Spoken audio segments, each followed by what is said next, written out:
Welcome to the Deep Dive. Today, we're getting into a really fascinating, maybe even a bit paradoxical area of theology. We're basically asking, how compatible are two pretty powerful ways of thinking about God, specifically the agency model of the Godhead and this idea of spiritual DNA. Right, especially when thinking about the Son's divinity. Exactly. And we're keying off that, that striking phrase from Ernest L. Spirit to spirit is just as tangible as flesh is to flesh. It points to this idea of substantive derivation. That's what we want to unpack against the agency model. Yeah, in substantive derivation, maybe think of it like this. It's the idea that the Son's divine nature isn't just, like the Father's, but it actually flows out of the Father's own spiritual being, almost like biological parentage, but on a spiritual level. Okay. And Ernest Martin, coming from the Worldwide Church of God background, it was interesting because he affirmed Jesus' full divinity during the incarnation, which differed from Armstrong's view.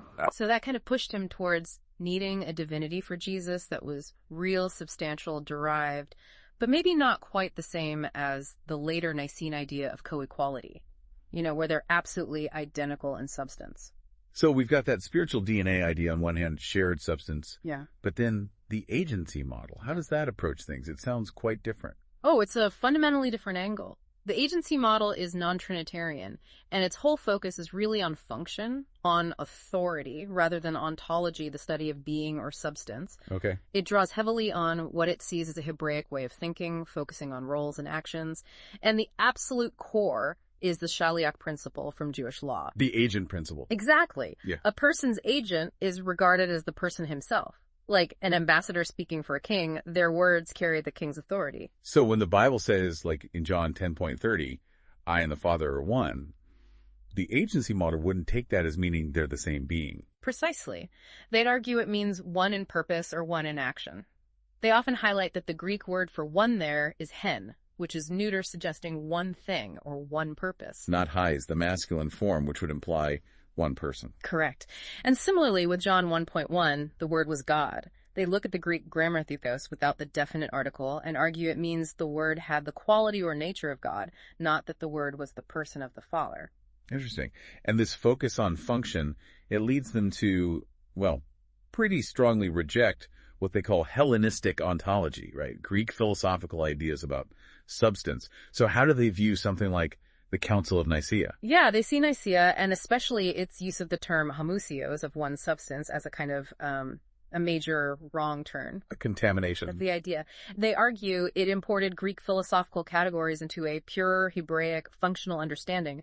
For them, there's a clear hierarchy. The Son's authority, it's entirely delegated by the Father. You see that in passages like 1 Corinthians 15? Exactly, where Paul talks about the Son eventually handing the kingdom back to the Father and being subjected to him. So from the agency model's viewpoint, asking about spiritual DNA or shared substance is just, it's asking the wrong kind of question, a category error. Okay, so here's the rub. We've got one model saying focus on function, not substance, and the other, the spiritual DNA idea, saying substance is kind of the whole point. Direct clash. Seems like it, yeah. But, and this is where it gets really fascinating, the agency model wants historical backing, yeah. Right? So it points to early church figures, pre-Nicaea, who were subordinationists. They saw the Son as subordinate to the Father. Mm-hmm. They appealed to that tradition. And in doing so, they actually quote people like Tertullian.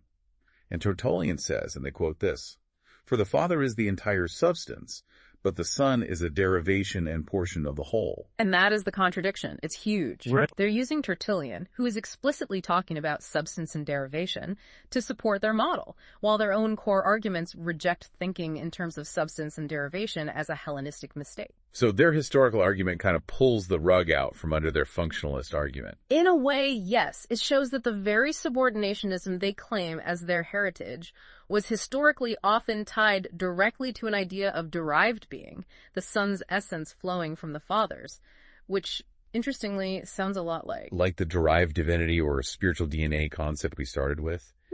That analogy of a biological son and father seems to fit Tertullian's description quite well. It lines up surprisingly well with that pre-Nicene view they point to. So wrapping this up for you, the listener, what does this mean? Well, if you just look at the agency model's stated principles, it's focused purely on function, then yeah, it seems totally incompatible with any notion of spiritual DNA substance. They're just not speaking the same language. That's right. On the surface, they're asking different questions entirely. But when you look at how the agency model tries to ground itself historically, it creates this really interesting tension.